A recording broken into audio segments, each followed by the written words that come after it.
here, but to those of you from across the district and wherever you come from, welcome. I'm often in this role asked to welcome people to the college or to welcome people to an event. And in my role, usually I start out by saying something like, on behalf of the faculty, student affairs professionals, and so on.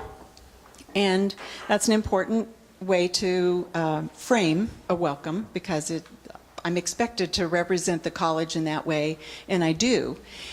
This morning, I'd like to just share my personal welcome to each one of you and explain why. And it may sound a little schmaltzy. Those of you who know me know that I never fear to tread into this territory. But it's been a series of events over the last week or so that have helped me reaffirm what really gives me joy and why I have spent an entire life spending energy and intellect, if I have any, in this business.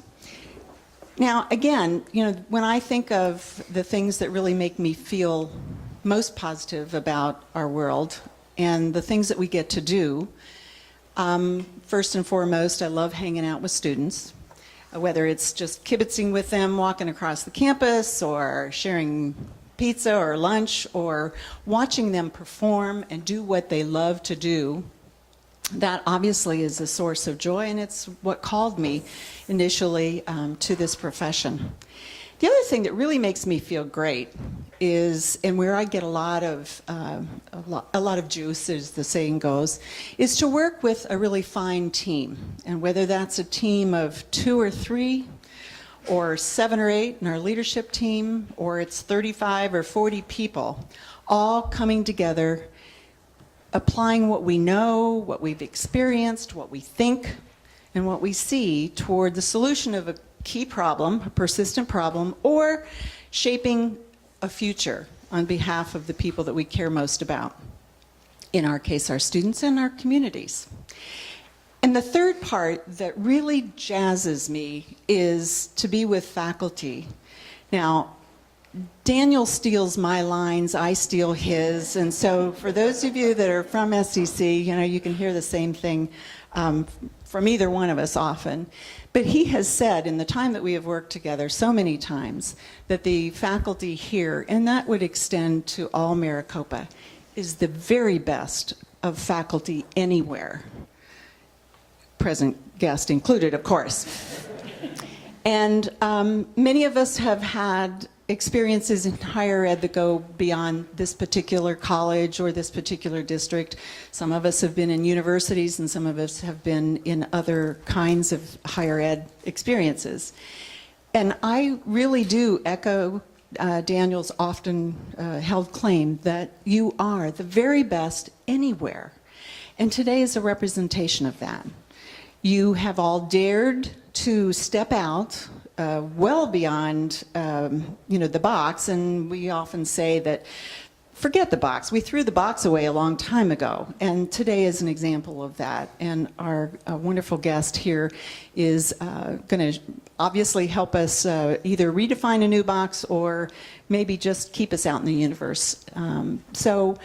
With all of that, I just want to express my genuine appreciation for everything that you do, for what you're about to do and learn, and just know that you bring me a great deal of satisfaction.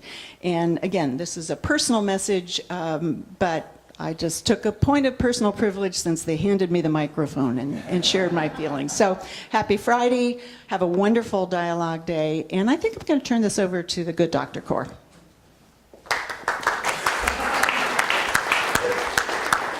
Was that for me or her? For Jan. Boy, I'm not sure I can top that. That was probably the best welcome and greeting that I have witnessed, because it was so very genuine. I would just say, echo those remarks, welcome our guests here, those not from Scottsdale, and hope at some point during the day, another point of pride that we have here is our beautiful campus. So for those of you who are visiting the campus, we hope at some point on this gorgeous Friday you'll have an opportunity to walk the grounds and enjoy all that we have to offer here in terms of beautiful vistas and quiet spots to reflect and read and enjoy, lots of opportunities to interact with the beautiful desert surroundings that we have here. So excited about our work with OER. And speaking of what gives us energy and juice and whatever else, boy, this is something that I have spoken in this room to faculty and to others across the district about how proud I am about what we're doing here at Scottsdale and in Maricopa.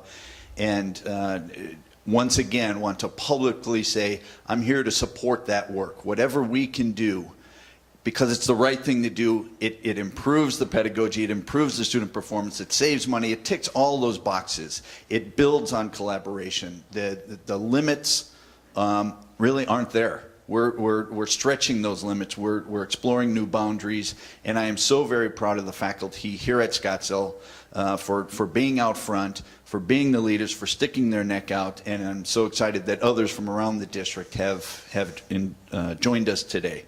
So, without any further ado, I just wish you a wonderful day. I'm going to be able to stick around for a little bit here before we have a lunch later, but I'm going to be able to stick with you for a little bit. Have a great day. Welcome to Scottsdale, and I would like to bring to my friend and colleague, the good Dr. Coe, to introduce our special guest. Oh, I'm not the special guest? Well, that was a smattering. Now that must have That was a smattering. Thank you. smattering. While we're going through the day, the purple cards that are in front of you are for you to jot down questions, and we'll have a Q&A session with Cable a little bit. So this is a great time. I don't know if you guys are excited about the open educational movement as I am, but this has been a wonderful thing, and to see colleagues get excited about it, to see it work its way all the way up to our district administration, who is very supportive of helping us make a transition to the open education's resources. Evidenced even through the math modules, if you guys are familiar with what we're doing with that, and seeing through a development of an open curriculum version of that as well. So to wrap this up, I first met Cable. Actually, I didn't meet him. He was standing in front of a room of about 1,000 people, probably at the OER conference up in Park City. 1,000 people or so, and there's this guy there. He's very dynamic, and he's saying all this wonderful stuff. I'm like, yeah, go, yes, and it was very cool. And I thought, okay, that's great. Now I'll never see this guy again. So then I'm the next year at the OER conference. We end up in a meeting together, and we're sitting like next to each other, right? And it was kind of neat because we're talking about how to some other visions for where to take this, and so we got to talk, and then we got to talk some more. We went on a cruise together, a dinner cruise with a bunch of people, and that was fun. And so we got to talk some more. And I'm like, okay, now this guy, he looks like a really nice guy, and now I find out that he is a really nice guy, and he's very knowledgeable. In fact, I would say this: if there's one guy in this whole country that you want to go to and ask questions about open educational resources, that one guy is David Wiley. However, if you can't get David. However, if you want to find out what's going on worldwide and the movement, big time, large scale, you go to this guy, Cable Green. And I'm really happy to introduce him. From the Creative Commons, he's the Director of Global Learning, a globetrotter, and he stopped off for a morning in Scottsdale. We appreciate it. Cable. Great, thank you.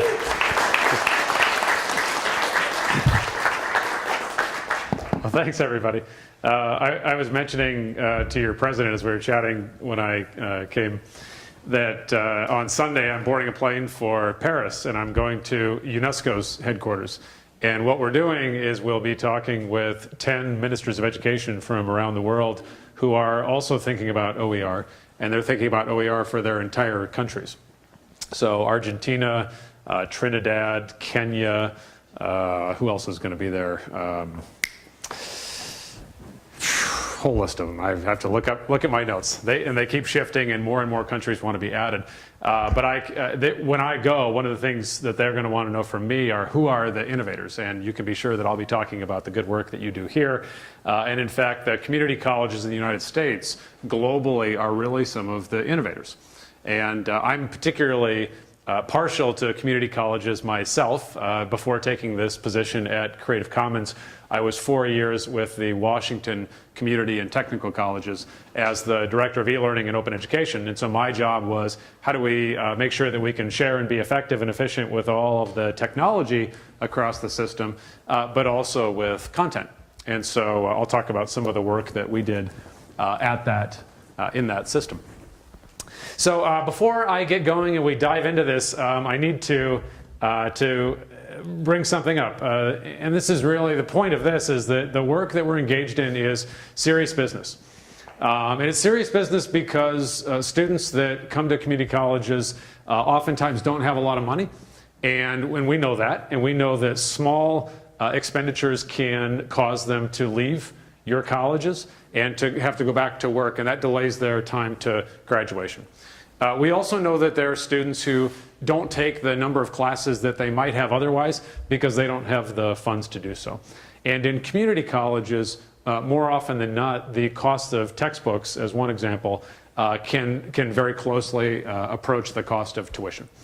And we also know from some recent research that 7 out of 10 students in community colleges and in bachelor's degrees in universities don't buy textbooks every semester because they either can't afford them or they don't think that the value of the $150 textbook is enough to make that investment. And so those students don't do as well in the class for obvious reasons. They don't have the educational resources they need. So this is serious business for all of those reasons, and that's a lot of the reason why you're engaged in this. It's also serious business on a global scale. So this is a gentleman, his name is Basil. He happens to be Syrian, and he was the lead of Creative Commons Syria. So I'll talk later about this, but Creative Commons has teams of people in 70 countries around the world. And Basil has now been in prison for 1 year, as of last Friday. And he's in a military prison, and he's not allowed to see his family, and he's not allowed to see an attorney. And the reason they put Basil in prison is because he was teaching people about open source software, and he was teaching people about Creative Commons, and teaching people fundamentally how to share ideas and share educational resources and share academic research. And that was a threat to this particular regime, and he's been in prison. So, and this is the case in many countries, not this severe, but where this is challenging. These ideas about sharing knowledge, these ideas about the concept that every citizen in the state of Arizona or every citizen in a particular country should have access to high quality, affordable education. That idea is threatening to some existing ideas. So when your president was saying we need to think outside the box and redefine what the box is, this is serious stuff. So before I jump into some of the details of OER and the cultural shift that's happening in institutions, I always like to start with, what are we talking about here? Why is OER even an interesting topic?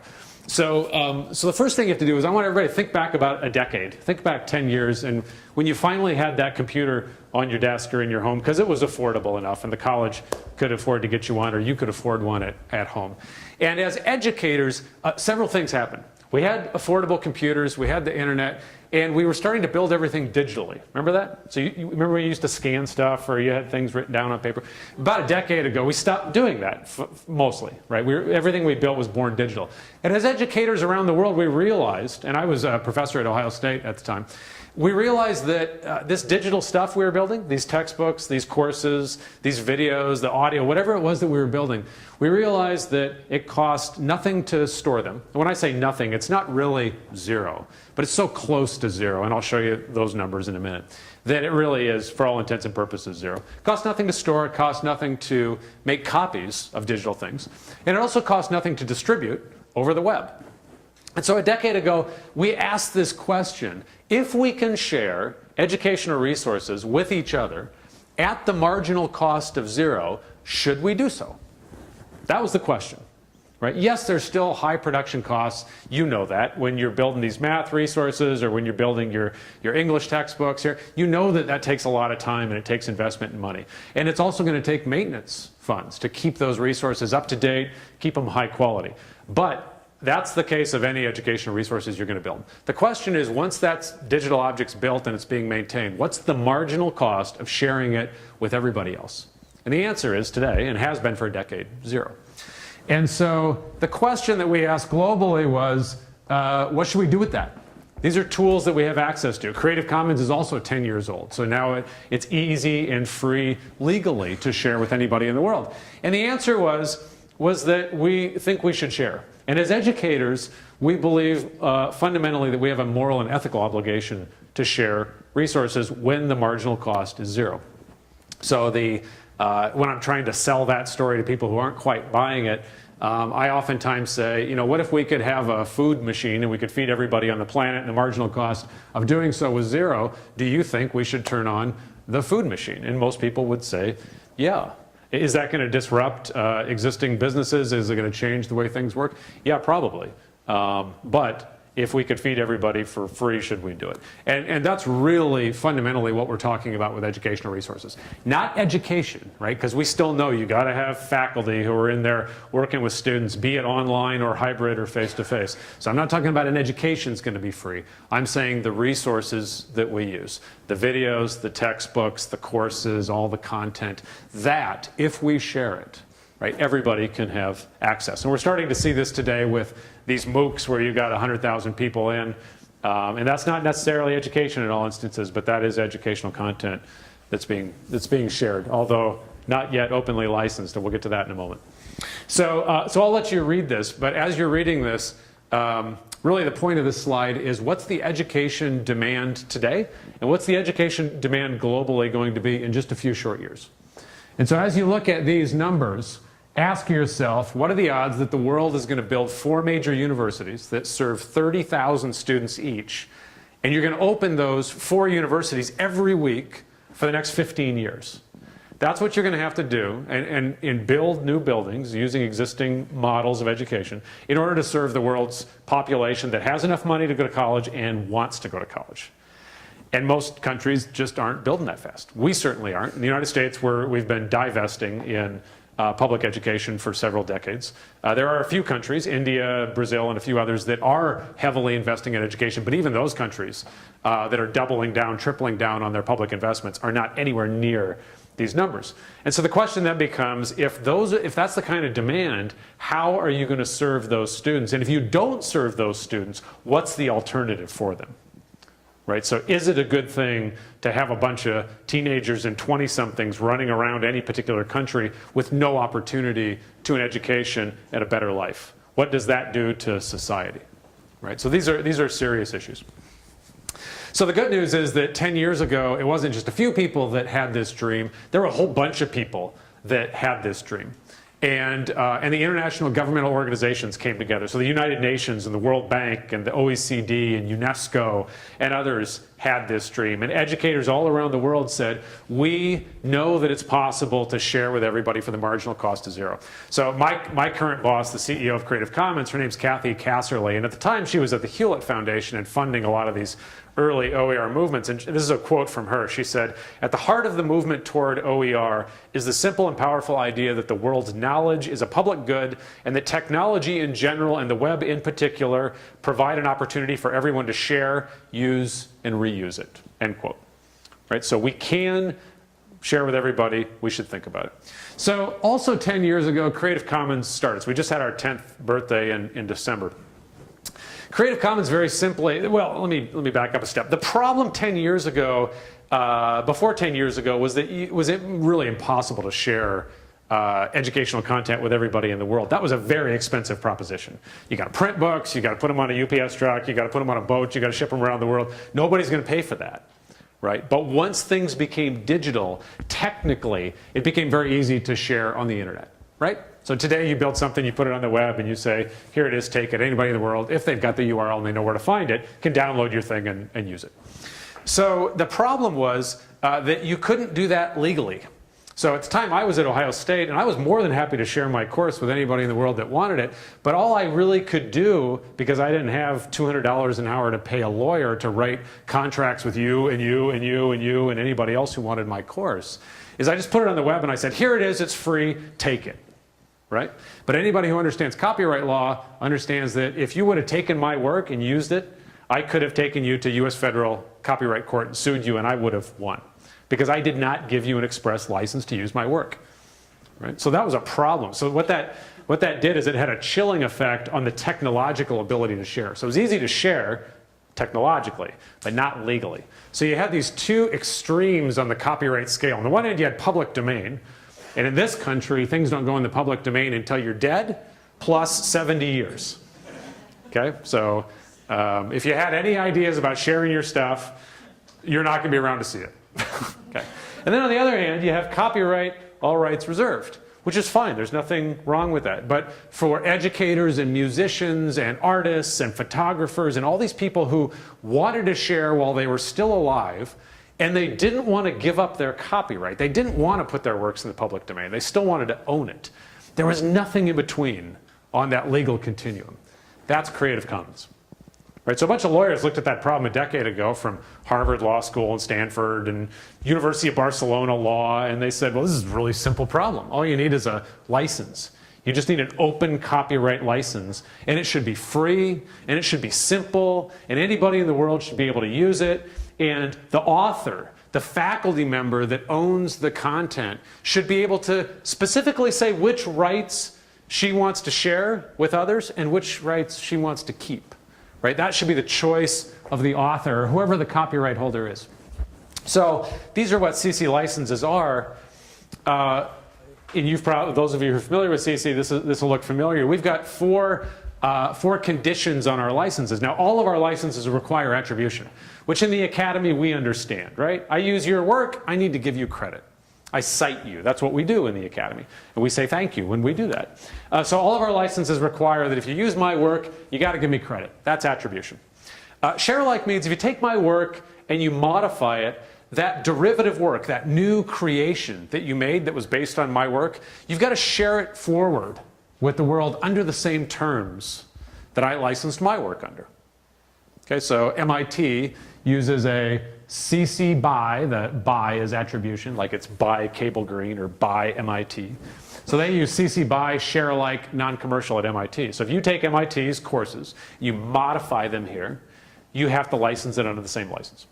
Okay? Non-commercial is what it sounds like. You can use my work for free, you can modify it, but you may not sell it. So you can't take my MIT course and put it on the web and charge $19.95 for it. That would be a violation of the license. And then the last one is no derivatives. You can take my work, you can use it for free, but you can't change it. I want you to leave it alone, leave it just like it is. In education, we tend to stay clear of the no derivatives license. A lot of people like to stay clear of the non-commercial license as well. And I was chatting with some of your folks about conversations with your bookstore. Anybody from the bookstore here? No? But one of the conversations, no, we'll say nice things about the bookstore. One of the conversations with their bookstore, your bookstore, and this is happening all over the country, is bookstores are saying, cool, we're all about student affordability. We want to help as well. And we are more than happy to print open textbooks, but we've got overhead costs. We've got to pay for the lights. We've got to pay for the people, the cashier. And so, we have to charge a little bit. Is that okay? Does that violate the non-commercial clause? And really what happens is the people that are putting non-commercial CC licenses on their textbooks are fine with that. And I can't think of a case where they haven't given permission. But the problem with even asking is that that's friction. That took a conversation with CK12 in this case, right? And OpenStax probably. Well, OpenStax is CC BY. And one of the goals of Creative Commons licenses is to have no friction. Right? So when I was a professor at Ohio State and I wanted to share my works with everybody in the world, if I was going to do it before Creative Commons, I had to write a contract with you and one with you and one with you, and we all had to sign it. And so that was too much friction. It's just not going to happen. Right? The whole point of CC licenses is when you see one and you click on it, it tells you exactly what your rights are, and you don't have to ask permission. You can just use it.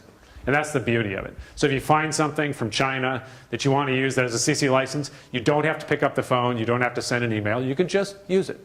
And as long as you comply with the terms of the license. So when you mix these different conditions, what you get are one of these 6 different licenses. So when you hear people say CC BY or CC BY SA, this is what they're talking about. So this is attribution share alike, attribution non-commercial, you get the idea. ND is no derivatives. Okay, so these licenses exist on this kind of spectrum from free to least free. And I don't mean cost, I mean degrees of freedom. So how much freedom, how many choices, I'll get out of your way here, Are you, and oh, by the way, of course, all these slides are CC BY licensed, and we'll give them to you, so you don't have to take notes. You can take them, you may sell them, you may do whatever you want. You just have to give me credit. Obviously on one extreme is public domain, and we actually have public domain tools that if you don't want to keep your copyright, you can use our tools to put your work directly in the public domain. You don't have to die, wait 70 years to do it. We'll make it easy for you. Most people don't want to do that though. Most people want to keep their copyright and add a CC license. And that's really the power of Creative Commons licenses, is it's a no-lose situation. The author's in control, so as faculty, you're in control. You choose which license you want to use. This is important though, because really what you're saying is how much flexibility are you going to give everybody else to use your work?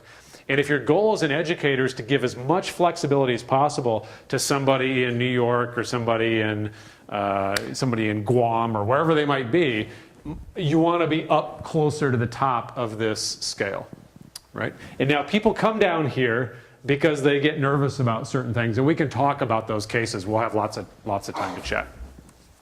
So why are Creative Commons licenses used in every country in the world? Why have they really become the standard for open educational resources and open science and open government works and open data?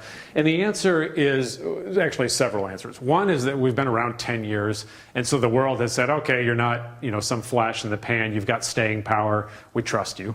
Another thing is that our licenses have gone to court several times, and they've never lost. They've always been upheld by judges. And if you want to see that, just go type in CC case law, and you'll see a page we've got where every time there's a court case, we mark that. Another reason is that we've got legal teams in 70 countries around the world that make sure our licenses work everywhere.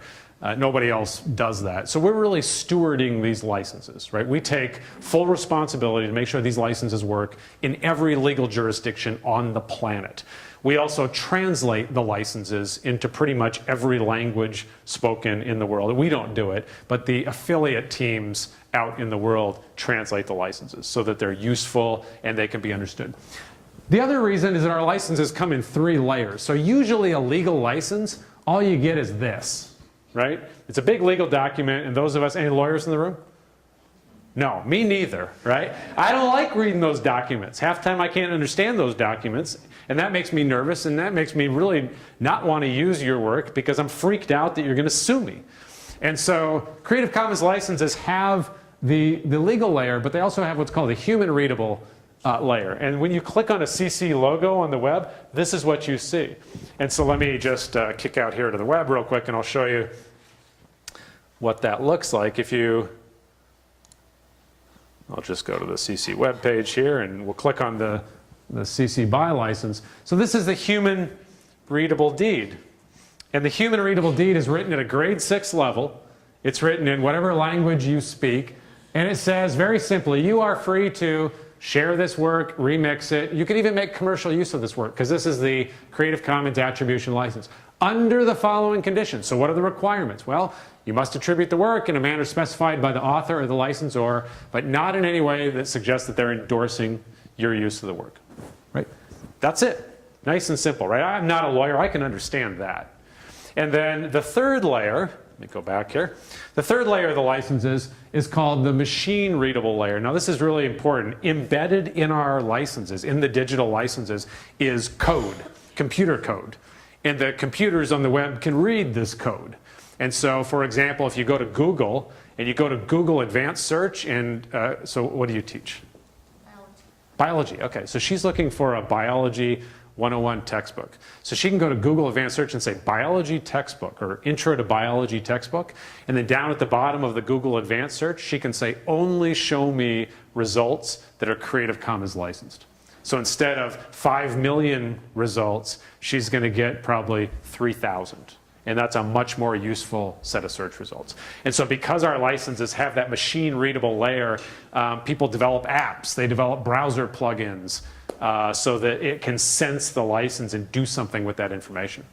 So to the extent that that's important to a lot of people, that's why they use it. So is anybody using it? Yeah, there's a lot of stuff. And the answer is it's somewhere between 500 million and 1 billion. And the reason that we don't have the best metrics is we don't yet have the ability to allow you all to track the use and the reuse of your licenses, but we're working on that right now. We actually just stole one of the top guys from Mozilla to build those products, and so I want Ted to be able to walk around and say to people, hey, you should think about CC licensing your works for all these philosophical and educational reasons, but look at this cool dashboard that you can get on your computer that shows you who's downloaded your work in how many countries, if derivative works have been made, if it's been translated into different languages, and how many students are using your textbook that you were kind enough to share with everybody. Right, that's an incentive. That's something you can use in promotion and tenure to show impact. And so we're working on those tools right now so that we have better metrics and you'll have better metrics as well. And of course, because this is tracking stuff, right? Can be viewed as a privacy invasion by some people. And so this will be a choice. It'll be your choice as the copyright holder. So when you get a CC license, you'll be able to say, yes, I want to track my work, or no, don't track my work. But that'll be your choice. So we work in several areas. Obviously, I work in education, but Creative Commons is also very, very active in science, in academic research, working with governments. And culture is really a mix of, we work with libraries around the world and museums and artists and photographers and you name it. Anybody that can create a copyrighted work, we work with them. I mentioned we've got teams all around the world. These are the countries where we have standing teams, and we're adding about one or two every 2 to 3 months. So our headquarters team just got back from India, and we're adding India in a few months, which is a big deal, big country. Is this just individuals who are using Creative Commons licenses? No. Creative Commons license is actually adopted by some of the largest web properties out there, Wikipedia being one of them. Wikipedia, everything on Wikipedia is under a CC by SA license. So if you take a Wikipedia article, you have to give proper attribution. And if you modify that article on Wikipedia, the terms of service say, hey, you're licensing your work under a by SA license as well. And of course, there's a lot of Wikipedia activity, and it's growing fast. I just ran the metrics the other day, and I think they're up to 25 million articles now. So it's a little bit bigger than Britannica, just a touch. Another platform that you're probably familiar with is Flickr. You'll care about this to keep your college out of legal problems.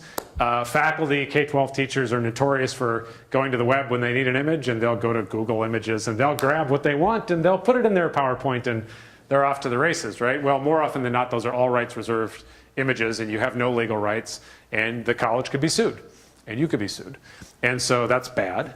What's better is to, if you go to Flickr, just type in Flickr Creative Commons, there's a landing page that looks like this, and you can actually use their advanced search in Flickr to say, I'm looking for such and such image, only show me Creative Commons licensed photos. And that way you know that you're safe, right? You know that you've got the legal permissions. Of course, you have to give attribution, and you've got to mark their license appropriately, but you're not going to get sued. So really kind of pushing into open education now. Lots and lots of activity over the last decade. There are 650 courses just at the Open University in England that are online. And when these guys build a course, they spend about $2 million building the course, because their course is kind of like half of your academic programs. They're multiple courses that last semesters. They'll build textbooks and all the resources. These guys have already opened up 5% of their entire university, and they're adding more all the time. If you go to iTunes U and look for Open University, you'll see that everything is CC licensed, and you can go and take what you like. There's a lot happening in K-12, especially in the United States, but also in other countries. Poland just took a look at their situation in K-12. Half the kids in Poland don't have textbooks in K-12. We don't get that in the US because every kid by law has to have textbooks in the States. But in Poland, the parents have to buy textbooks for their kids. And textbooks cost about the same amount of money as a low-income apartment. And so if you're a janitor, you have two choices. You can either put a roof over your kids' heads, or you can buy textbooks for them for their class. But you can't have both. And so what are you going to do? And the net result is that about 50% of the kids didn't have textbooks. We have a team, one of our team members in Poland, in Warsaw, happens to work in the president's office, which was handy. And so he said, Mr. President, you're the incoming president of the European Union. Do you think it's okay that half your students don't have access to textbooks? He said no. Now there's 14 million a year that are going to produce CC BY licensed textbooks so that all Polish school children can have textbooks. Right? Very, very small investment from a national perspective so that everybody has access. Okay, of course, there are lots and lots of examples. So you've probably heard about some of these. These are in K-12, and there are literally hundreds of OER projects around the world, yours included, that you can go and they're CC licensed and you can take what you want. So what are OER? Let's be very specific. So this is the definition that the Hewlett Foundation uses that most use around the world. And I'll let you read it, but what's important here is that there's two things that you've got to have for something to be OER. You've got to have free access to it, gratis, no cost access. So I can get access to it without giving you any money. That's condition number one. Condition number two is I've got the legal rights to modify it, to change it, to repurpose it, to meet my needs as an educator. Right? So as faculty, think, are you willing to take somebody else's course and teach it and not change a single thing? Not likely, right? Well, that's the requirement if it has an ND license on it. And that's why we really stay away from the no derivatives licenses. And in fact, the Creative Commons no derivatives licenses violate this definition because they remove the legal rights to repurpose. So this is a big deal. And let me flash out here, since you couldn't get David Wiley and you were stuck with me. We'll put up a David Wiley video here. And because he does, this is a video that David produced. We had a big national competition called Why Open Education Matters. And so if you want to see a really cool collection of videos that were made from people all around the world, and some of them were made by college students, some of them were made by K-12 students, some of them were made by people like David. But this was a project between Creative Commons and the US Department of Education. And right on the homepage, there's Arnie Duncan saying, here's why open educational resources are important. It's kind of a cool deal. But it was a big competition, and we had James Franco, and other stars rating the best videos. This was one of them that ranked toward the top. I think you'll like it. Education is fundamentally about sharing.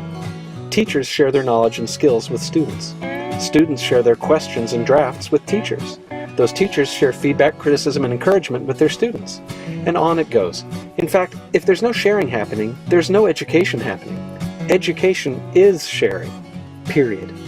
In the past, the only way for teachers to share with students outside their classrooms was to capture their knowledge and skills in physical artifacts like books.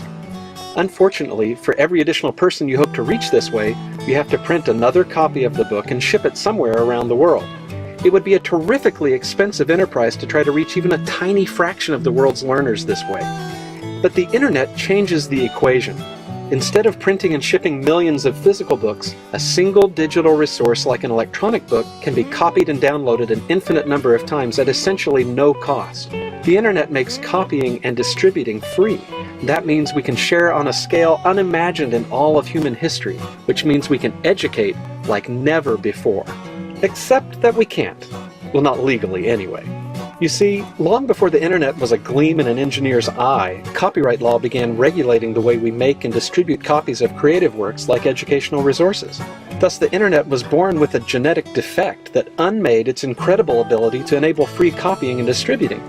What the internet enabled, copyright already forbid. And this is precisely why open education is so important. Creators and authors of textbooks, research articles, and other educational materials can place an open license, like a Creative Commons license, on their works. The Creative Commons license tells everyone, hey, I'm giving you permission to reuse, revise, remix, and redistribute this material to everyone around the world. When a creator or author applies an open license to their educational materials, we call the result an Open Educational Resource, or OER. OER are so critically important because they unlock the full technological power of the internet. Everything the internet enables, OER allows. And with open educational resources, for the first time in history, mankind has the potential to truly democratize access to education. And that is why open education matters.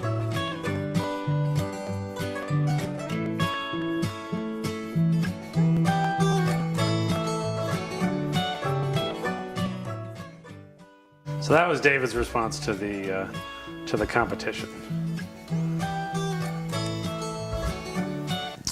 So what else can we do when things are OER? Well, we've already talked about search and discovery, right? That's critical.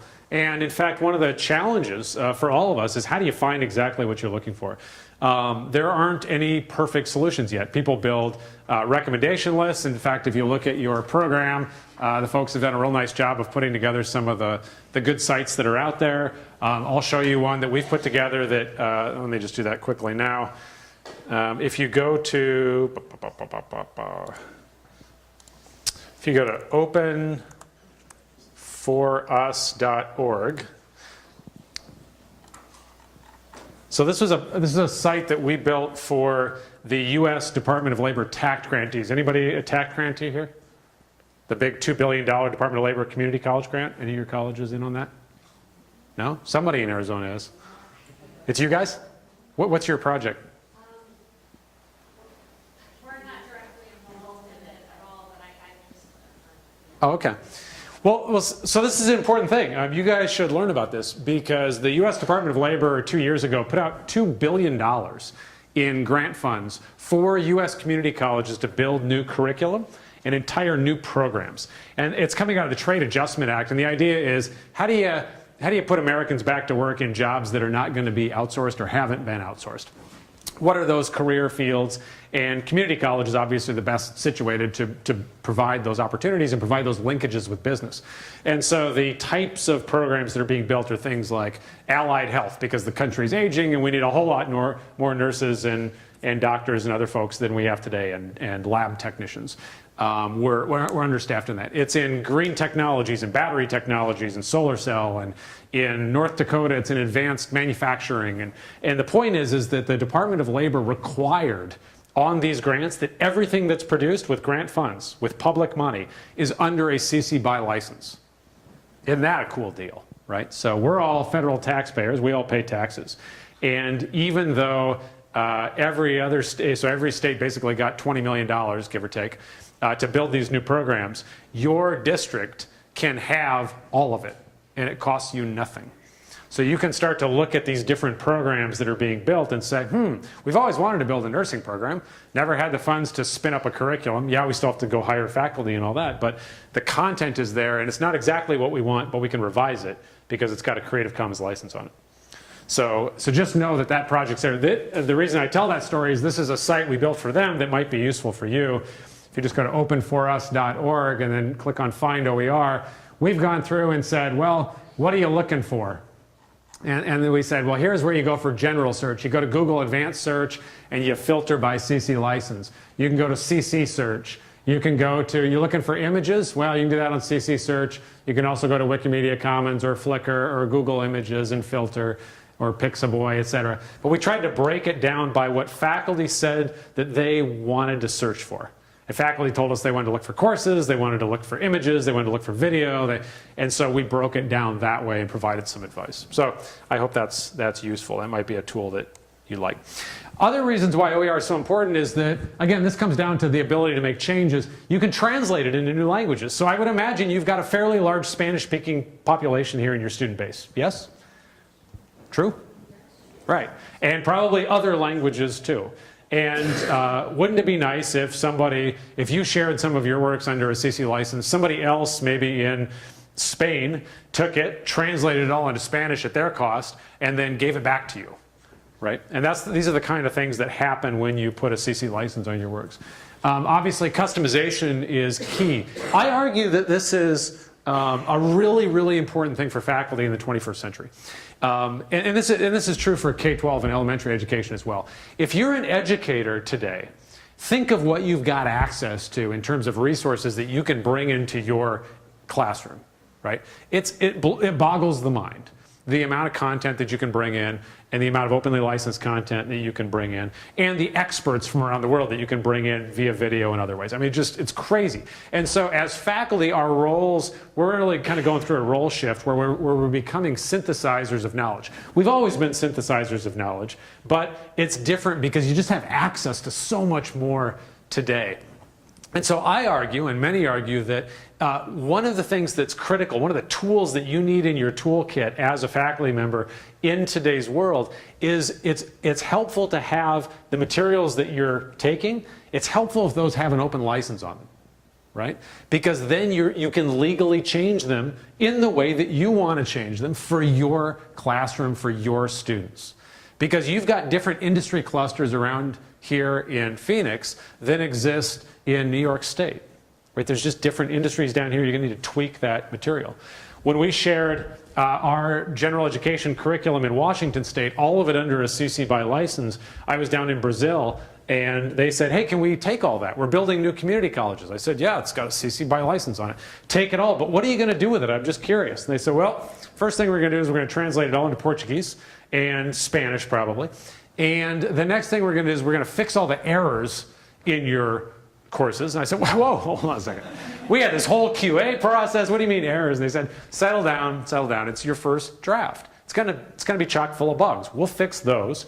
And then the next thing we're going to do is we're going to rip out all your silly examples of Northwest salmon and bears and the Olympic National Park, and we're going to put in Amazonian rainforest examples, and we're going to use examples that make sense culturally for our students. And we'll take out any cultural idioms, et cetera, and replace them with things that make sense. I said, that's great. Would you be willing to share all that back? And they said, of course. You share it with us, we'll share it all back with you. Right? Now, they didn't have to because it was under a CC BY license. We chose not to put an essay on it. But they said, of course. And so now Washington State, and anybody else for that matter, is going to get an entire general education curriculum for community colleges back, translated into Portuguese and made better at zero cost to Washington State. Right? So there's benefits to sharing, selfish reasons to share.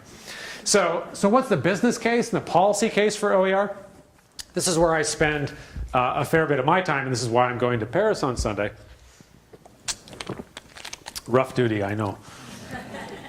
Is that policymakers are starting to get into this conversation.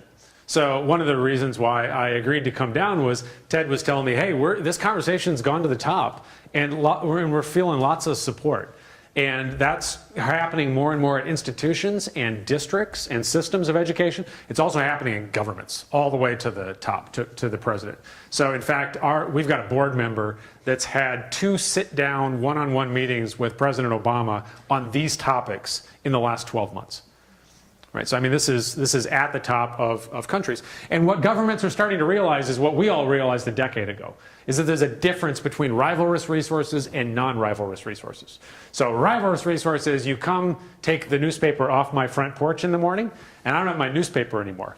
Right? Rivalrous resources, if you take my laptop away from me, I'm pissed, I can't get access to my email. Rivalrous resources, printed textbooks, and half the kids in Poland can't get access to them because they cost a lot of money. Those are rivalrous resources, right? Non-rivalrous resources are digital things that have open licenses on them. You can make 1 million copies of them for $0. You can share them with everybody, and you're giving rights to others to modify them to meet their needs. Right? So governments, purely from a return on investment, fiscal efficiency standpoint, are looking at this and going, we've got educational goals in our country. And generally speaking, more educated people in our country is a good thing. Because that means we're going to be able to outcompete other nations, we're going to be more innovative, we'll have higher paying jobs, and frankly, we've got to have that in a global economy or we're going to get smoked. So I actually sat down with the Prime Minister's office of Malaysia a few months ago, I guess it was. And they have in the Prime Minister's office in Malaysia a special unit called the Special Innovations Unit. And Malaysia's in real trouble. Malaysia was one of the early Asian tigers, and they had a lot of manufacturing. But now, because more and more people have become educated, more have moved in the middle class, the jobs are leaving. Malaysia is not the place to build computers or iPhones or anything else anymore. It's too expensive. Labor costs are too high. And so Malaysia has gone up market, and they've essentially said, we got a real problem in our country because education is too expensive, not enough people can get access. And if we're going to be the innovators, if we're going to be the next Apple computer or whatever, we're going to need more and more of our population to be educated. So anyway, governments are getting into this, and they're starting to ask questions about these affordances of digital things, about open licenses, et cetera. The problem is, and the challenge, is that not enough politicians understand this. And they just need help. And it's not difficult, it's just that there aren't enough of me running around with state legislators and provincial legislatures to help them understand this, but we're working on it. In fact, one of the projects we're launching right now is called an Open Policy Network, where we're going to have a global network of open organizations that care about these things, who, when a government reaches out from anywhere on the planet, the network will respond. And if somebody in Mozambique in the president's office says, we'd like to do open textbooks and have no textbook costs in our associate degrees in Mozambique, but there's nobody in Mozambique, there's no TED in Mozambique who can go and help them. We want to make sure that within 48 hours we can put a SWAT team of people on an airplane and get them to Mozambique. And it may be that we need the head of OER Africa, and she's in Nairobi. And we might need to send me, and we might need to send somebody who's an open expert in, Geneva. It doesn't matter. The point is that there's an opportunity in Mozambique, and if we don't go and respond to it, that opportunity is going to slip away. Okay, so we're addressing this right now. Now, we talked about the costs of sharing. These are actual costs. So David Wiley ran these numbers. They're based on Amazon's cloud services. So you probably know Amazon Computer has big server farms, and they'll actually rent you space for almost nothing. And here's what I mean by nothing. So you want to store, or you want to make a copy. So make one copy of this 300-page textbook over here. You do it on their cloud. It costs 0.00084 cents. So is it free? No. But is it close enough to free? Yeah, it is. The cost to distribute looks like this over the internet. So yeah, you pay an internet service fee, but it's about 0.00072 cents. So when you're talking about that kind of money, right, can we share with everybody?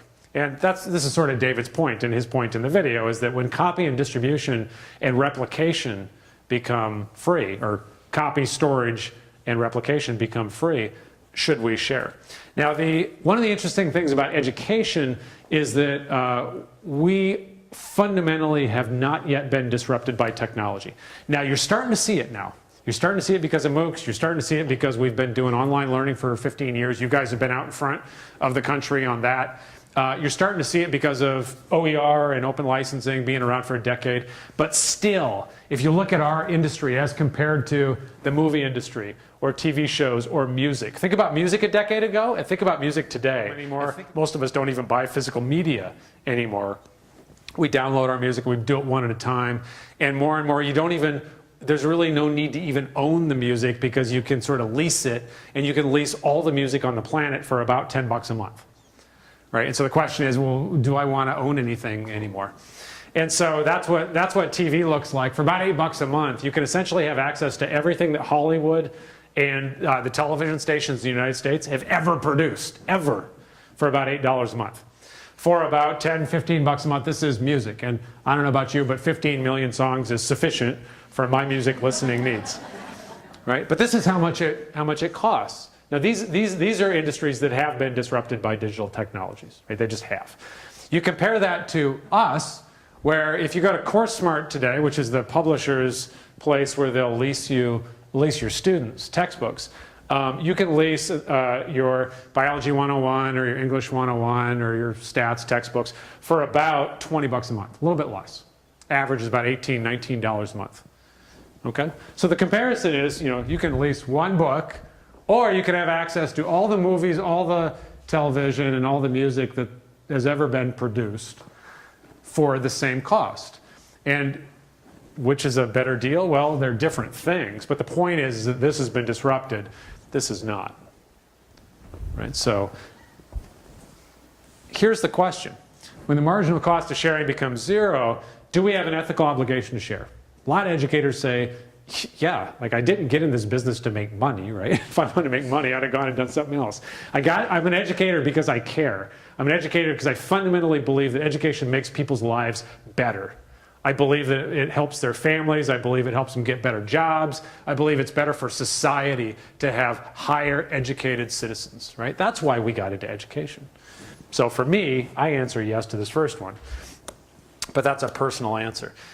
Second one is, as I said, governments want maximum return on investment, and I'll give you some numbers on that in a minute. And then, as I said before, as an educator in the 21st century, if you're getting resources that you don't have the legal rights to revise and remix, are they useful to you? It's a really interesting question. I was sitting down with K-12 teachers in Washington State a few weeks ago, and I brought up this point, and a lady in the front row got up and started pounding her fist on the table. And she was really angry, and I thought, oh my gosh, I said something wrong, and I've upset this poor woman. And she said, no, I'm upset because my world history book, I teach world history, and my world history book is 10 years out of date. The copyright date on it was 10 years old. And my school district can't afford new books. I only have a paper copy. My kids can't write in the book. They can't keep the book at the end of the year. They can't, and if they lose it, their parents have to buy a new one. A lot of parents can't afford it, and then the kid doesn't have a book. And the district's got to eat the cost. But most importantly, so she's mad about all that stuff. But what she was really mad about is that she couldn't update the content. Right? She was more than happy to go out on the web and say, here's what happened in the last 10 years. Right? But she couldn't. And there were rules in her district about this is your book, you got to teach from the book. Right? And as an educator, she was so frustrated by that. And I said, let me show you an open source world history book. And we looked at it. So from a government perspective, these are the kinds of numbers we're talking about. Globally, the global economy is about $60 trillion, even in the recession. Governments around the world on average spend about 5% on public education. That's a good round number. The United States is almost exactly 5%. And so you're talking about $3 trillion a year spent on education. Now, this certainly includes capital costs of buildings and all that. But you're talking about hundreds and hundreds of billions of dollars of public money that's being spent every year to buy textbooks, to subsidize textbook purchases with federal financial aid and state financial aid, and to fund, and I mean no offense by this, but to fund individual efforts around curriculum development on content that in many cases is very, very similar. Right? And so in Washington, that's how we started our conversation that led us to the Open Course Library, is we just ran the numbers. We said, how many preps are happening right now for Spanish 101 courses tomorrow? And the answer was 150 across 34 colleges. The next question was, are any of those faculty talking to each other? Are they sharing content with each other? All of them are paid with state money. And as a citizen of the state that's paying for all that, do I have a reasonable expectation to ask that they should be sharing? I would say it doesn't matter if you're looking at K-12 or higher education, what we have today is fundamentally not sustainable. Okay, does it make sense for Washington State to have 150 preps for Spanish 101 tomorrow and not be sharing content when that might save faculty even 10% of their time that they could have put into one-on-one consulting and helping students because they don't have enough tutors? Right? Would that be a better use of state money? Does it make sense in my state, and I'll put the numbers up in a minute, in my state we spend $130 million a year buying textbooks for K-12. Every time the Seattle Public School District buys one book for one grade, it costs $6 million. I bet you Phoenix is more, right? It's a bigger city. And so is that okay? And then you keep the books for 10 years?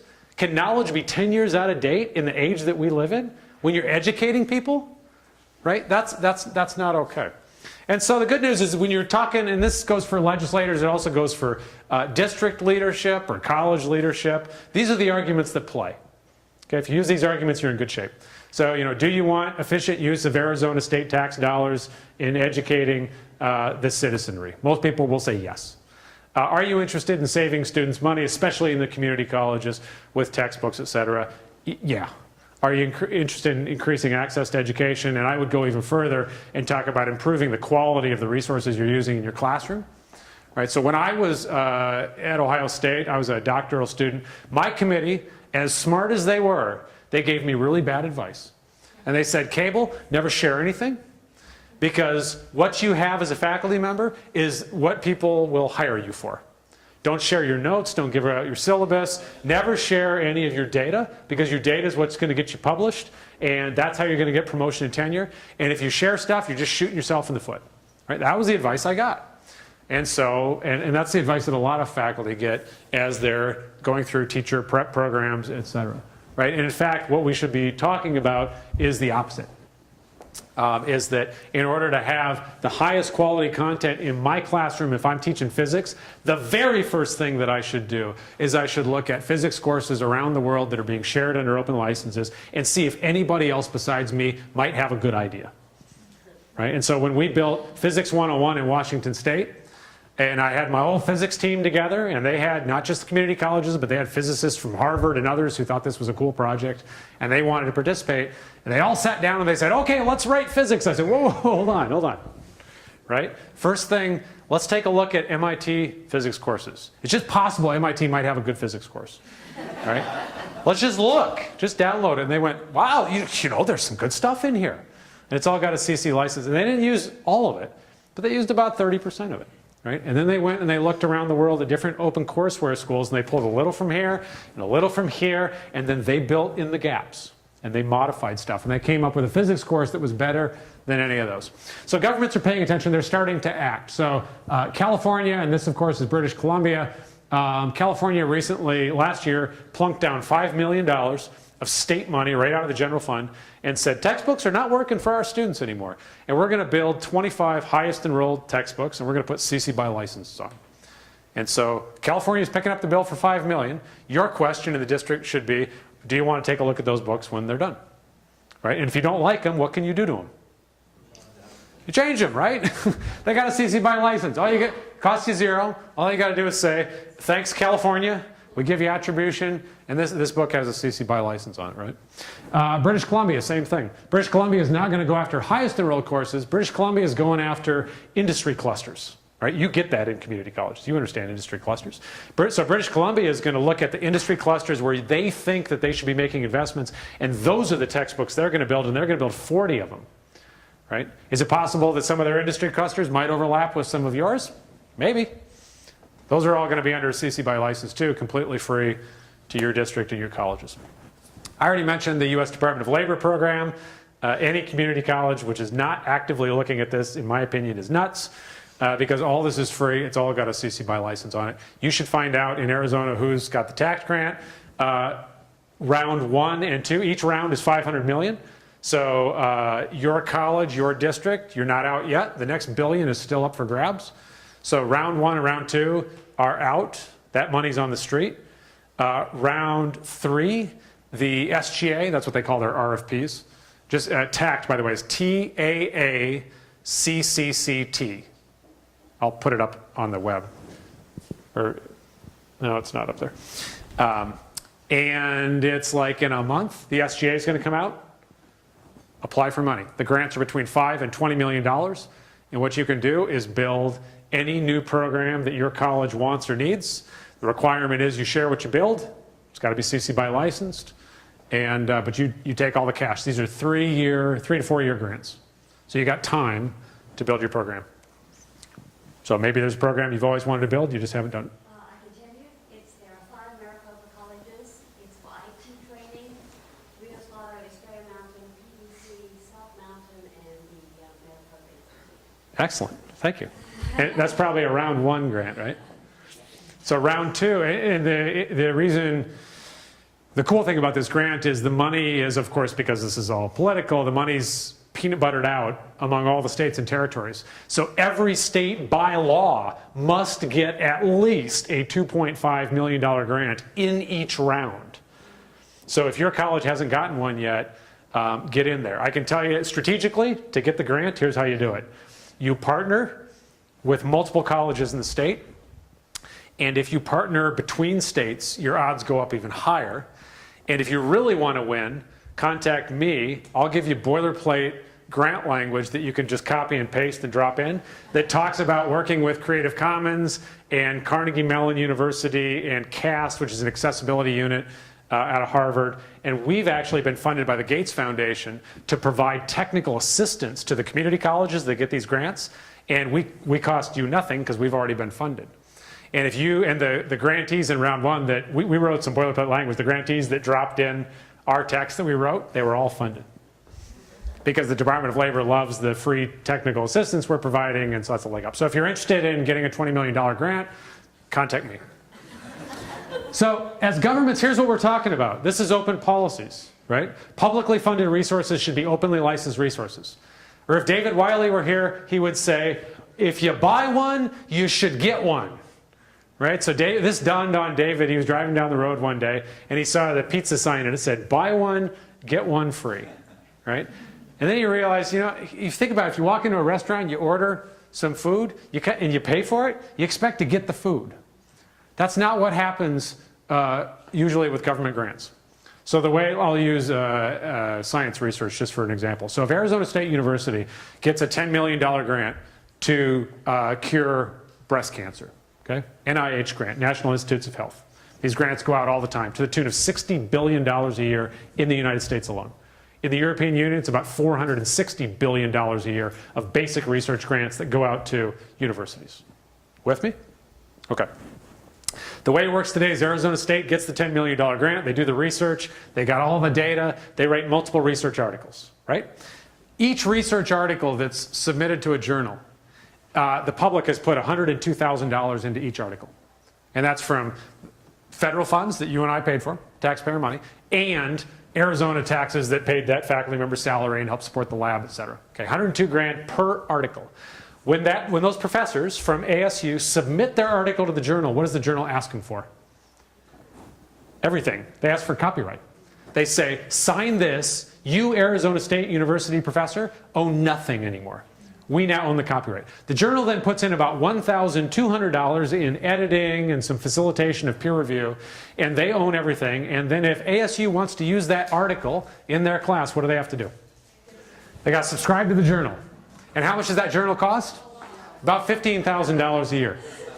And Arizona has budget cuts, and so the library cuts that journal. So the professor that got the $10 million grant, that wrote the article, that did all the research, she cannot use her own research in her class. That's our model today, right? So last week, or 2 weeks ago, the White House, if you want info on this, look on our blog. The White House issued a new directive called the White House Open Access Directive, which said, you know what? That model's not working so good. And from now on, largest 19 federal agencies, that is essentially the 60 billion, from now on, 12 months after publication, those articles must go into national repositories and be freely available to the public that paid for them. Now, we're pushing for reuse rights as well because we want your professors to be able to say, give me the data. I'd like to look at that data. Let me data mine your articles to see if there are trends about breast cancer research over the last 10 years. There's not enough time as an individual human to do that kind of analysis, but there are computer programs that can do that kind of analysis. But without CC licenses on those articles, you're actually breaking the copyright in doing so, because you're in there manipulating the articles and taking pieces of it and making derivative works. So good news, and I think I'm about out of time, so I'm going to whip through this. There's lots of reasons to share. A couple things I wanted to share are really about team building. So in Washington, if you're interested in what we did, this is the web address, techplan.sbctc.edu. It was a technology plan, but it was also about OER. And we said, look, this is hard. It's going to require a shift in how we think about knowledge and education. And OER requires that we not just take, but we should give as well. And this is a shift in our thinking as faculty, as institutions from what we've done before. And so I talked about highest enrolled courses. This was our highest enrolled course at the time. The numbers are actually higher now. This is now 60,000, and this is a little bit north of 175. So ask yourself, does it make sense that just Washington community college students are spending close to $10 million a year on one book for one course? Right? And do you know where this money comes from? That $10 million? It's split up in thirds. It's a third federal money, which you all paid for. Thanks very much. We appreciate it. The students got in Pell Grants. Right? So they're using their Pell Grants. They're buying textbooks. We traced all this, by the way. So about a third of it is federal money. A third of it is state financial aid. We call them state need grants that we give to the community college students so they can afford their college expenses. And the other third is student out of their pocket, which a lot of it ends up in debt. You know that student debt is now on average 26 grand for a bachelor's degree in the United States, and it's past credit card debt. That's a lot of money. And that's every year, right? Might it make more sense if you're the state of Washington to say, yeah, gosh, the state of Washington spent $3.2 million a year. What if we took $1 million like California did and we issued an RFP and the smart faculty from Scottsdale Community College wrote us an English Composition 1 textbook. We give you $1 million and we'll pay you $100,000 a year to keep it up to date. And now the state's one time in is $1 million and the state's ongoing is $100,000, and we stop spending $3.2 million a year of state tax money. Would that be a better, smarter play? Yes, It would, if you can get use out of it right. But of course, academic freedom always reigns supreme, so that it's got to be a conversation with faculty. Faculty, will you build it? So in California, they've got this faculty committee that's deciding which textbooks and what do they want to do. Yes, of course, that's considered insane behavior. So again, in Washington, and if you haven't seen this, go to opencourselibrary.org, and you'll find the entire general education curriculum for community colleges, which ours is probably very close to yours. We teach English Composition 1 and Statistics 101 and Algebra, same stuff you teach. It's all there, it's all CC BY. If you want it, take it, use it, modify it. Okay, I told you about this is what K-12 looks like. These are the specific numbers from my state, and these are what the teachers are and the students are allowed to do. Okay, so I've got a son in the 2nd grade, and my son is afraid to use his educational resources to learn. And do you know why my son's afraid to use them? Because his teacher handed out forms that made the kids sign them and then made the parents sign them that said if the kids lose their books, that the parents have to buy the books and they cost $150 a piece. And my son in 2nd grade is starting to realize that $150 is a lot of money. And so he's actually told me that he thinks he just wants to leave his book at home and not take it to school anymore because he's afraid he's going to lose it. That's the message we send to people when we make educational resources scarce. And that's the result that we get. Okay, and that's not okay anymore. Now, I've told you about all the reasons why OER, and that OER is happening, and that governments are getting involved, and we're starting to shift the money from closed to open as a default. That's all good. But it's not all peaches and cream. There's fight. And there's a lot of fight. And so existing business models that don't like this conversation are fighting hard. This is a rider that was put on the omnibus budget bill in the House last year. And this was the publisher's response to the Department of Labor $2 billion grant that requires CC BY licensing. And if you read the highlighted parts here, what you'll see is it says, Scottsdale Community College, you may not have a grant from the U.S. Department of Labor to build anything if you can purchase it from the commercial sector, or, and this is my favorite part, if the commercial sector is thinking about building it in the future. Right? So vaporware is enough to stop you from building what you want to build. So I don't care if you've got a really great developmental math program that takes students 2 sigma faster to get them into the mainstream math courses. Tough.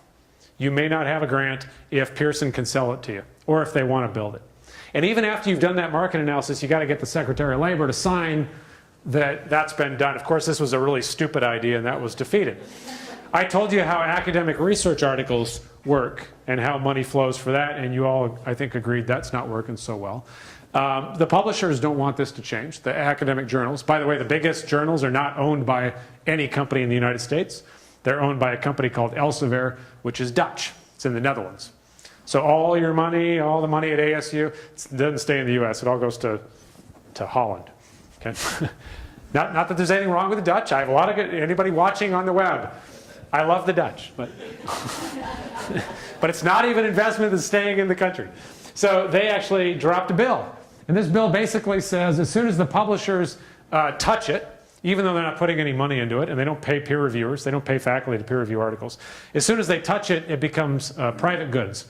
And furthermore, federal agencies are not allowed to require open licensing or even free access on academic research because that would hurt their business models. Do you know what Elsevier's profit margin was last year? Anybody know? So to put this in perspective, Apple's profit margin is under 5% on their products. Google's profit margin, I think, is under 8%. Elsevier's profit margin last year, 36%. Profit margin. That's over and above their expenses. That came out of your library and everybody else's. Okay, now the great thing was that when this bill was withdrawn, the politician, this is a US senator, and a very conservative one from California, very conservative, said, you know what? Things are changing. And there's a new innovative way coming, and open access is part of it. And the American people, and I would say globally the public, deserve to have access to those things that they paid for. If you buy one, you should get one. And so the lesson for all of us as we're going through these conversations is that we can't play by the old rules. If you play by the old rules, you're going to lose every time. This is a lesson out of Clayton Christensen's Disruptive Innovations work, right? You have to look at the opportunity. So you have to understand that digital things cost nothing to store, copy, and distribute. You have to understand that you can put a CC license on things, and that costs you nothing legally to do so, and you don't give up any of your rights. You're just sharing the rights that you want to share. You have to understand that these possibilities exist. And then you have to say, our goals are X. So I guarantee if I sat down and I look at your college's mission and your vision, you're very clear about why you exist and what you want to be working on. It's probably not to fatten Elsevier's 36% margin. It's probably not to make sure that Pearson can still sell $175 textbooks. It's probably not to support existing business models, even in your own bookstore. Your goals are probably about student learning and student success, right? And so the tricky thing is this, is to realize that with these tools that we've got today, and with this global OER movement, that we should be thinking about efficient use of public funds. So these are conversations you should be having with your district and with your legislature, and tell them, here's what we can do because we can spend the money smarter. We are reaching out globally and we're not replicating the wheel. We're taking other people's works and we're modifying to meet our needs. And that saved us a boatload of time and money that we would have spent otherwise. We're engaged in this global community.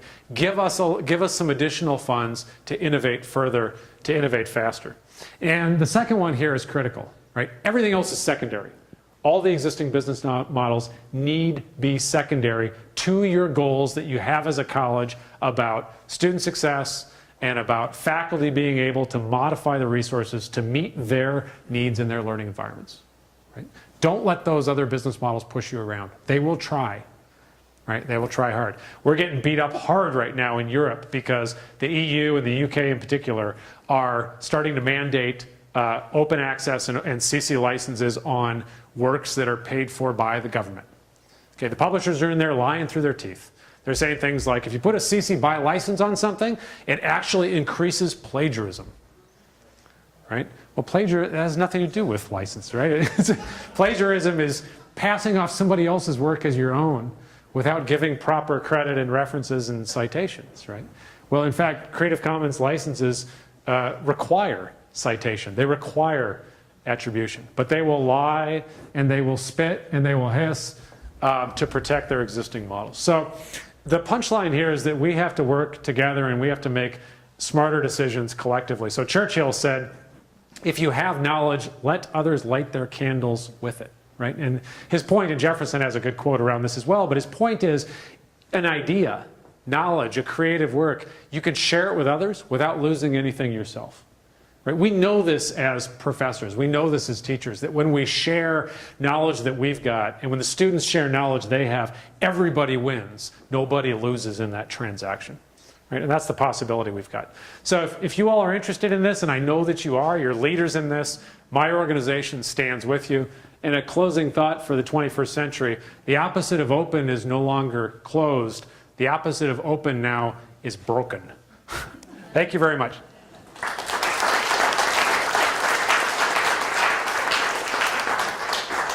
Excellent. Yes, we have some cards for you to fill out with any of your questions. So if you can take a few moments and think about the great message that Cable has shared with us today and just write down any questions and we'll collect those in just a couple minutes. Yeah, if you need a card, please raise your hand and we'll bring one over to you. So international, the default is it comes up in English, and on the bottom is lots of other languages that people can translate it into. The only other thing that you have to do, so that was easy, right? You answered those two questions. The only other thing you have to do, if you, and this is optional, is fill in the metadata. So let me make this bigger here. So what's the title of your work? Well, it's called Cables, and look at what's happening over on the right here. Cables textbook. Attribute the name, Cable T. Green. Attribute the work, well, it's at www.cable.org. What's the source URL? So I can put in, if it's a different source URL for the work, I can do that. Okay, and so what you see over here, I don't know how to move my screen, so I can't get the whole thing on, but you'll see that all this information, all this metadata that I typed in about my resource that I want to share with you, it's all embedded here, which is nice because if I just copy this code and paste it on my web page, this automatically comes up. All hyperlinked, the machine readable stuff is already in the license. It grabs the logo from our website, grabs all the most current legal code, and puts it right on your page. So if you have a blog or you understand HTML, you just drop it in the HTML or you drop it in your blog with the embed code. Okay. This, for a lot of people, frankly, is too difficult. And so we're working also to make this easier. So it's just like push the button and add it to your work. But for now, this is what we've got. But when I talked about the machine readable code, this is what I'm talking about. This is why you can go to Google Advanced Search and find CC license work. So one of the things you want to make sure at Scottsdale and at the other colleges in the district is that you're not just, a lot of people will just go to Creative Commons download page, get the picture, the image of the license logo, and just slap it on their works, which is fine, and it's legal. I mean, you're saying to the world, look, this has got a CC license on it. That's okay, but you're lacking this. And so your work is not going to be found by Google when people are filtering by CC license. So this is relatively simple to do. And then, of course, people say, well, what if it's printed? What if it's not on the web? Well, you can come down here under license mark and say, well, it's an offline work. And it'll tell you, here's, just copy this text and put it in your printed work. So when you hand it out, it's still marked. It still says this is licensed under CC. And here's where you go. When you get to a computer, go to this website and it'll tell you what rights and permissions I've extended to you under what conditions. So that's how you get a license. And the other way most people get licenses is they get them on platforms. So when you go to YouTube, you have two choices, standard YouTube license or a CC BY license. Just click the button, it adds it. You go to Flickr and you add an image, you can set your settings to say from now on when I upload images, just make them all CC BY or BY SA or whatever you want. And so that's a lot of the work that we do is we go to platforms to make it easy for all of you so you don't have to go here. You get a license. You can just get a license wherever you already are. Okay. Other questions? Are there conflicts between adding a CC license and fair use with, say, a non-derivative license? When you apply a license to something, is it preempting at all? So it's a great question. So fair use, and in other countries they're called fair dealing rights. Fair use essentially says, what rights do you have as a citizen to, what can you do with somebody's copyrighted work without asking permission, right? And as educators, we actually have a lot of latitude in what we can do under fair use. But there's always there's a risk there, right? So fair use in the United States says the questions that a judge would ask if it ever went to court are, what was your frequency of use? Was it a sort of a spontaneous thing, or did you use it year after year? If it's spontaneous, you're safer. If you use it year after year after year in your courseware, you're less safe. Did you do any commercial damage to somebody? If the answer is yes, you're less safe. If you didn't, you're more safe. So it's sort of this continuum of risk. So that's the first thing. So a lot of people, unless you really understand fair use, well, let me be clear. You should exercise your fair use rights. Absolutely. And you should understand them and you should exercise them, especially as an educator. That's point number one. And we should have more fair use rights and stronger fair use rights, and people are out there advocating for that. So that's a good thing. Second thing is you should also understand the difference between exercising fair use rights and using something that's CC licensed. And something that's under fair use rights, you don't need the thing to be CC licensed, right? That's the whole point. Is you can say, oh, there's that New York Times article that's all rights reserved copyright. I want to use that in my class today. Okay, and under fair use, you can. If something's got a CC license on it, you don't even have to think about fair use rights. You're just safe in using it because it's got a CC license on it. Right? So that's fundamentally a difference. There's no conflict between the two. If somebody puts a CC license on something and you look at it and you say, you know, I think I've got more rights under fair use than I do under the CC license they've given me, you can exercise your fair use rights and claim that you're using it under that and not really using it under the CC license. So there's no conflict between CC license. And in fact, Creative Commons, and I should have said this at the beginning, think about Creative Commons as sitting on top of copyright law. It's not going around copyright. It's not getting rid of copyright. In fact, it respects copyright. And without copyright law, Creative Commons couldn't exist because we rely on copyright. My friend David refers to Creative Commons as the jujitsu move on copyright. So if you know jujitsu, you don't hit your opponent. You don't use force against your opponent. You use your opponent's force against them. So as somebody's trying to hit you, you sort of trip them and help them go by, right? That's sort of one of the key ideas in jiu-jitsu. Well, Creative Commons, what it does is it uses the law, it uses the force of copyright to enforce sharing. Whereas all rights reserved says, you can't use this, this is mine, you can't do anything with it unless you've got fair use rights. So the long answer to your question is there's no conflict between the two.